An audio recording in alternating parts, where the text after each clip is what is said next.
Welcome everyone. So today our topic is acids and bases.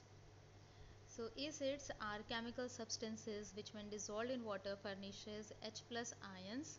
That means any chemical substance in its aqueous solution, if it releases hydrogen ion, then that is said to be acid. For example, HCl. HCl is a well-known acid. So hydrochloric acid in its aqueous solution, and that is why I have written its physical state as aqueous. It gives H plus aqueous and chloride ion aqueous. So because of the release of hydrogen ion, it is said to be acidic in nature.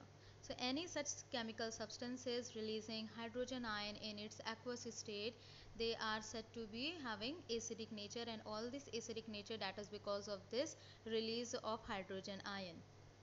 Now the next thing is classification of acids, and we have discussed about this also. It is strong acids and weak acids. So first one is strong acids. How do we classify them? So acids which undergo complete dissociation in aqueous solution. Complete dissociation means whatever the number of ions are there, so when it is dissolved in water, that means in their aqueous state, all these ions, that means almost all the ions of that acidic compound, that will dissociate, that will break down into its constituent ions. That is said to be complete dissociation. So acids which undergo complete dissociation in aqueous solution producing a high concentration of hydrogen ions are called strong acids. And how it is producing high concentration of hydrogen ion? We are getting high concentration of hydrogen ion because almost all the molecules, all the particles of these acid, they are dissociating into its constituent ions. So higher the dissociation, higher is the concentration of the hydrogen ion released in its aqueous solution. And this is the case in all the strong acids. For example, HCl, H2SO4 and HNO3. And we know that why certain substances they possess acidic nature, because of the release of hydrogen ion. And if the concentration of this hydrogen ion in aqueous solution is very high, that means these acids are strong acids. Now B is weak acids. Acids which undergo partial dissociation. Partial dissociation means that whatever the number of particles, number of molecules of acids are there in its aqueous solution, or not all the particles of these acids will dissociate into its constituent ions. So that is why it is said to be partial dissociation. It is near about half only, somewhat like 50%, 60%. And if in that also, if the acid is very weak, then it is showing partial dissociation which is less than 50%. So acids which undergo partial dissociation in aqueous solution producing a low concentration of hydrogen ions are called weak acids. And why they are producing low concentration of hydrogen ions? They are producing low concentration of hydrogen ion in their aqueous solution because not all the molecules of these acids are dissociating uh, and producing hydrogen ion. So lesser the dissociation, lesser is the concentration of the hydrogen ion in aqueous solution. Example, H2CO3, H3PO4, that means carbonic acid, phosphoric acid, then acetic acid and methanoic acid. So we have discussed about acetic acid, that it is present in vinegar, and then methanoic acid or formic acid which is present in ants sting. So you can understand that these acids are very mild in nature. Now next one is bases. So a base is a chemical substance which when dissolved in water gives hydroxide ions.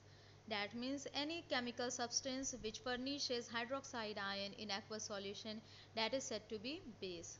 For example, the most well-known base is sodium hydroxide NaOH. In its aqueous state, it is producing Na plus aqueous and hydroxide ion. So because of the release of this hydroxide ion, because of the release of hydroxide ion, those compounds are said to have basic nature. So this is about the definition of base. Now the second one is the classification of bases, like we discussed in case of acid. The same concept here is also for bases. So there are again two, strong bases and weak bases.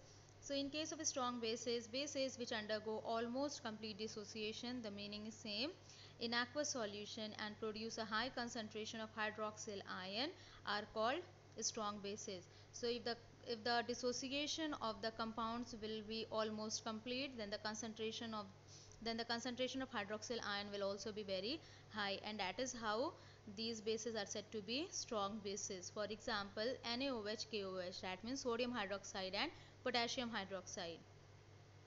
Then next one is weak bases. So bases which undergo partial dissociation in aqueous solution and produce a low concentration of hydroxyl ions are called weak bases. So in the case of weak bases, again like in the case of weak acids, here also the dissociation is only taking place partially, and that is why they produce low concentration of hydroxyl ion and they are said to be weak bases. For example, milk of magnesia, magnesium hydroxide, and NH4OH, which is ammonium hydroxide. And now we have also discussed that this milk of magnesia, magnesium hydroxide, it is present in antacids which we generally consume. So you can understand that this base is very mild, then only it is fit for our consumption. Then the last topic in this is alkali. So an alkali is a base soluble in water. That means if bases which are soluble in water, those bases are also said to be alkalis. For example, NaOH, KOH, these bases they are soluble in water. So this is about the alkalis, and the other important thing is, which I have given in notes, that all alkalis are bases but all bases are not alkalis. The reason is that all bases they are not soluble in water, and that is why we can't say them as alkali, whereas the alkalis which are soluble in water they are bases. So those bases which are soluble in water they are only termed as alkali. So that is all for today. I hope that you have understood. These topics are very easy, but generally these questions are asked, especially examples and all, and that is why I have discussed them. So you need to write all these things in your notebook. You have to maintain your notebook on a daily basis. Thank you.